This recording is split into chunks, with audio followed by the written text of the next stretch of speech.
বাংলাদেশে ফাঁসিবাদের বিরুদ্ধে থাকবেন, কিন্তু ইসরায়েলি গণহত্যার বিরুদ্ধে সোচ্চার হবেন না।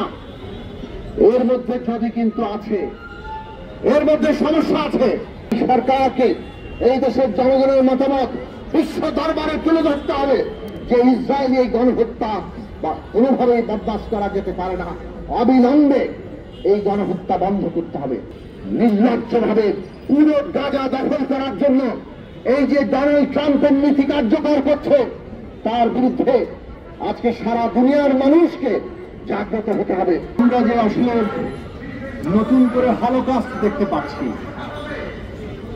সেইটা প্রতিদিন গাজার শিশুরা আমাদেরকে স্মরণ করিয়ে দেয়।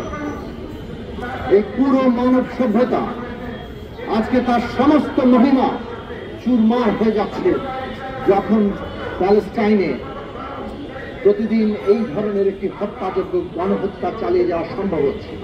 বাংলাদেশে ফ্যাসিবাদ বিরোধী লড়াই করার অর্থ হচ্ছে ওই ইসরায়েলি গণহত্যার বিরুদ্ধে সোচ্চার হওয়া। বাংলাদেশে ফ্যাসিবাদের বিরুদ্ধে থাকবেন, কিন্তু ইসরায়েলি গণহত্যার বিরুদ্ধে সোচ্চার হবেন না। এর মধ্যে যদি কিন্তু আছে, এর মধ্যে সমস্যা আছে।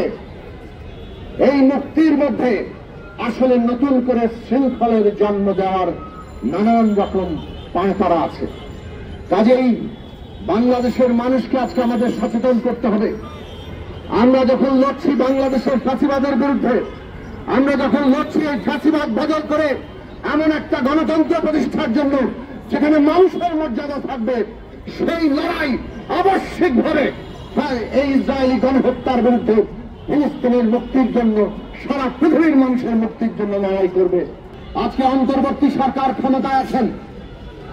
গণ অভ্যুত্থানের উপরে এই দেশের গণতন্ত্রকামী শিশু, নারী, বৃদ্ধ, বাঙালি, চাকমা, মারমা, এই দেশের হিন্দু, মুসলমান, এই দেশের তরুণ, ছাত্র, যুবা, শ্রমিক, শ্রমজীবী, তাদের প্রত্যেকের রক্তের উপর দাঁড়িয়ে, এই অভ্যুত্থানের উপর দাঁড়িয়ে সরকার ক্ষমতায় আছে।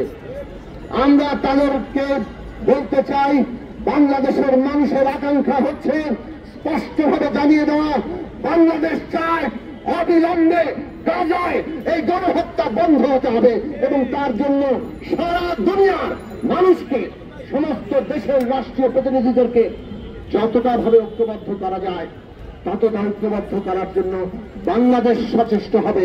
এইটা বাংলাদেশের মানুষের আকাঙ্ক্ষা।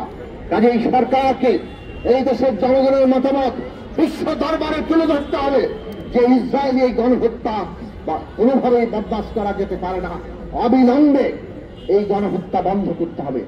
নির্লজ্জভাবে পুরো গাজা দখল করার জন্য এই যে ডোনাল্ড ট্রাম্পের নীতি কার্যকর করছে, তার বিরুদ্ধে আজকে সারা দুনিয়ার মানুষকে জাগ্রত হতে হবে। জাগ্রত হতে হবে সারা দুনিয়ার মানুষকে আবার নতুন করে যুদ্ধের দিকে, হত্যার দিকে, গণহত্যার দিকে যেভাবে ঠেলে দিচ্ছে এই আজকের দুনিয়ার আগ্রাসী শাসকরা, তাদের বিরুদ্ধে আমাদের দাঁড়াতে হবে। মানুষের সংগ্রাম ঐক্যবদ্ধতার মধ্যে দিয়ে জয় হয়েছে, হিটলার টেকে নাই। কাজেই আজকেও এই যে ফ্যাসিস্টরা দুনিয়াব্যাপী গণহত্যা এবং ফাঁসিবাদ চালাতে চাইছে, তারাও টিকবে না। সারা দুনিয়ার সংগ্রামের সাথে আমরা বাংলাদেশের গণতন্ত্রকামী মানুষ একাত্ম আছি। আমরা এই লড়াইকে অব্যাহত রাখবো। ফিলিস্তিন জনগণের বিজয় হবে। ফিলিস্তিনের মানুষের সংগ্রাম জিন্দাবাদ। আপনাদের সবাইকে ধন্যবাদ।